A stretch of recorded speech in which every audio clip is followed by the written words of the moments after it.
The badge felt heavier in her jacket pocket. It weighed the same, as always. But Nora Vale had learned something after 22 years in uniform. Some things only start to feel heavy right before someone else notices them. Her mother still had not noticed. "You'll like this," Diane said, fixing her scarf in the visor mirror while they waited in the security line. "Linda's husband retires today. Big ceremony and all that. I told her we'd come support him." "I know, Mom," Nora said. "I'm the one who got your pass." "Right." "Right." Diane waved her hand like that part did not matter anymore. Her eyes were already on the gate. A young guard stood there checking IDs. Slow. Careful. The kind of careful that comes with being new. "You're good at that stuff," Diane said. "Paperwork and all that." Nora did not correct her. She almost never did. Correcting her mother had never changed anything. Diane still saw her the same way she had 15 years ago. A young officer behind a desk, filing reports, doing work nobody thought much about. That picture had stayed frozen in her mother's mind. Like an old photo. The guard stepped up to the window. "IDs, please." Diane handed hers over first. Then she smiled and started talking before he even asked. "We're here for the Reeves retirement. My daughter's escorting me." She pointed at Nora. "She works on base." "Some admin thing." Then she laughed. 20 years now, if you can believe it. Still at the same desk, probably. It was an easy laugh. Warm. Careless. The kind of laugh people use when they think they are being harmless. Nora said nothing. The guard reached for her badge. He looked at it once. Then again. This time slower. Nora watched his face change. Not shock. Not exactly. More like he was suddenly redoing the last 10 seconds in his head. He straightened. "A little too fast." "One moment, ma'am." He was not talking to Diane. He was already reaching for the phone beside the booth. "This is gate 2, he said. "I need the officer of the day." A pause. Then, "We have a flag officer requesting entry." Diane blinked. "A what?" Nora stayed quiet. Over the years, she had learned something else too. Silence explained things better than she ever could. What Diane did not know, what she had never once asked in all their Sunday calls, was that Nora commanded the logistics division for a carrier strike group from a headquarters 3 states away. She had spent 14 months in the Pacific. She had kept supply lines moving across an ocean her family barely thought about. The people under her command did not ask if the job was working out. They asked what time she wanted the morning brief. It was not that Nora had hidden any of this. It just never came up in a way her mother knew how to hear. Diane understood success in familiar shapes. A wedding ring. A house. A job title she could say at church without stopping to explain it.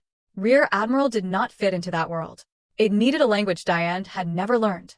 And no one had ever pushed her to learn it. So Nora called on Sundays. And they talked about the weather. That was easier. For minutes later, a commander came hurrying toward the gate. He moved fast. The way people move when they have just been pulled out of something important and are trying to catch up. He stopped in front of Nora. "Admiral Vale." He did not so much shake her hand as offer himself to it.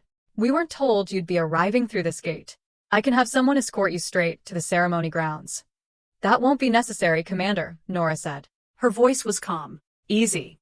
"I'm here as a guest today." Then she gave the smallest glance toward Diane.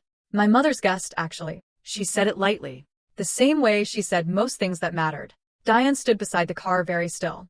Her scarf was still a little crooked from the mirror. The commander looked at Diane, then back at Nora.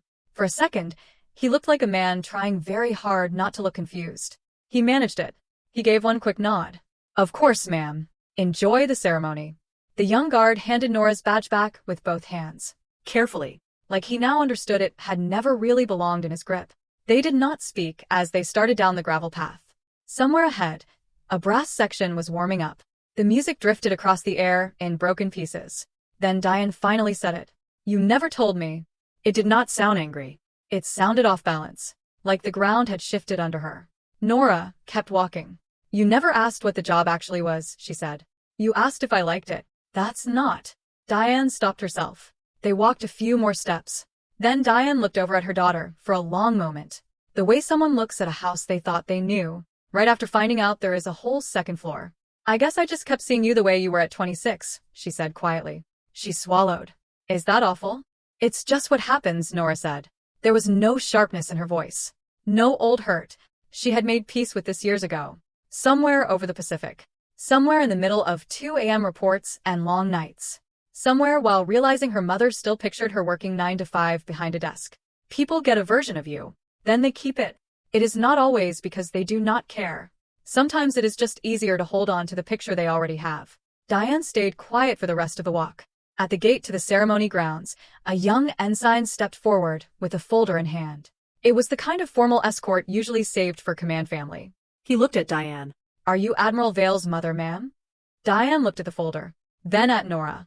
Something shifted in her posture. Not in a big way. Just a small straightening. The way people stand when they suddenly understand where they are. Yes, she said. Then, after the smallest pause, I am. She did not say much else about it that day. Not during the ceremony. Not on the walk back. Not even at lunch. But that evening on the drive home, she finally asked. Not the polite version. Not the easy version. The real one. What do you actually do? Nora looked at her. Diane kept her eyes forward on the road. And for the first time in a long time she listened. Really listened. Without waiting for her turn to speak.